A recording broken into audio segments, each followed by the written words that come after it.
থেকে দেখেন তবে অবশ্যই আমাকে ফলো করবেন। নমস্কার বন্ধুরা, আজ আমি সন্দেশের রেসিপি নিয়ে আপনাদের সামনে হাজির হয়েছি।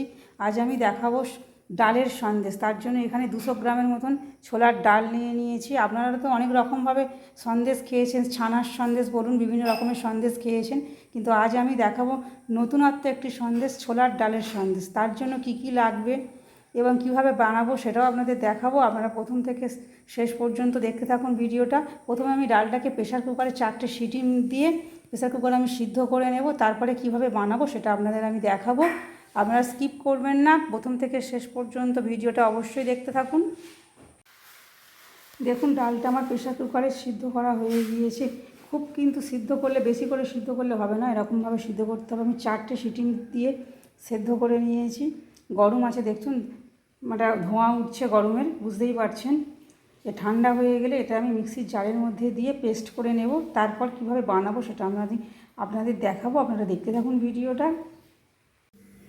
দেখুন, ডালটাকে আমি মিক্সিতে গুঁড়ো করে বা পেস্ট করে নিয়েছি। এখানে আমি পাটালি নিয়েছি এবং চিনিও নিয়েছি। এখানে এলাচের গুঁড়ো নিয়েছি। কড়াতে আমি কিছুটা দুধ দিয়ে দিয়েছি, 200 গ্রামের মতন দুধ দিয়ে দিয়েছি। আপনারা যে যেমন মিষ্টি খাবেন সেই অনুযায়ী মিষ্টিটা দেবেন। এবার আমি চিনি আর পাটালিটা একসঙ্গে এর মধ্যে দিয়ে দিই।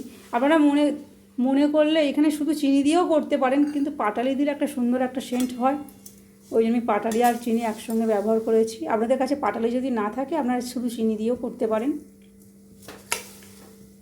এবার এটা একটু গলে গেলে আমি ডালটা দিয়ে দেব।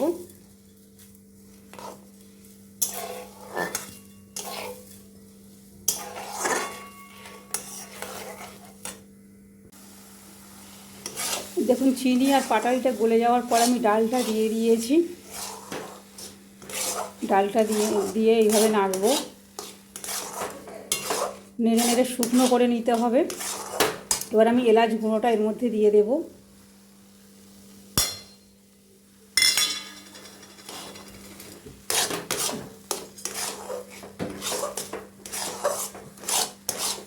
এইভাবে নেড়ে নেড়ে শুকনো করতে হবে, জল জল থাকলে হবে না।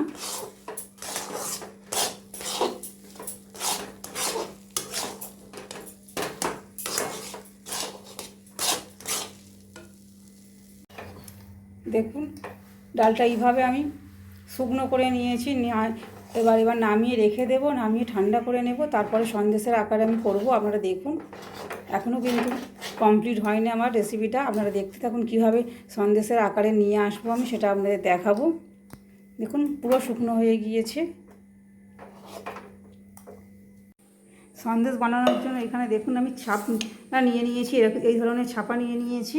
এবার এর সাহায্যে আমি সন্দেশটাকে বানিয়ে নেব। আপনারা দেখুন কীভাবে বানানো হচ্ছে।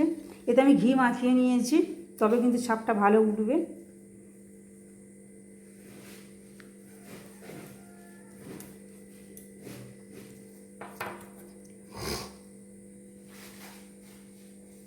নিচু করুন হাত।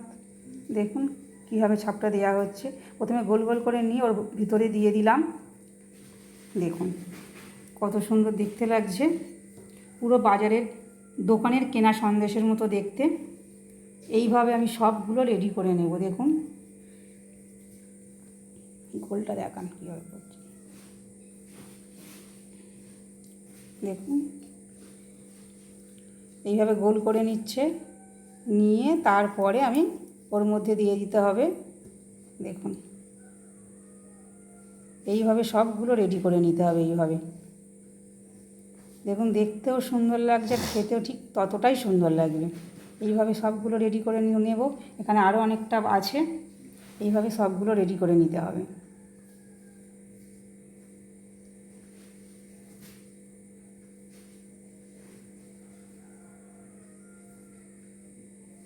দেখুন সবগুলো সন্দেশ আমার রেডি হয়ে গিয়েছে এবং দেখতেও দেখুন কত সুন্দর লাগছে, লোভনীয় হয়েছে সন্দেশগুলো। পুরো মিষ্টি দোকানের মতন সন্দেশ হয়েছে।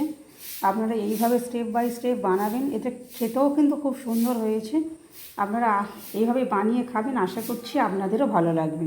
যদি ভালো লাগে লাইক, কমেন্ট ও শেয়ার করবেন। যদি ইউটিউব থেকে দেখেন তবে অবশ্যই আমার চ্যানেলটি সাবস্ক্রাইব করবেন। যদি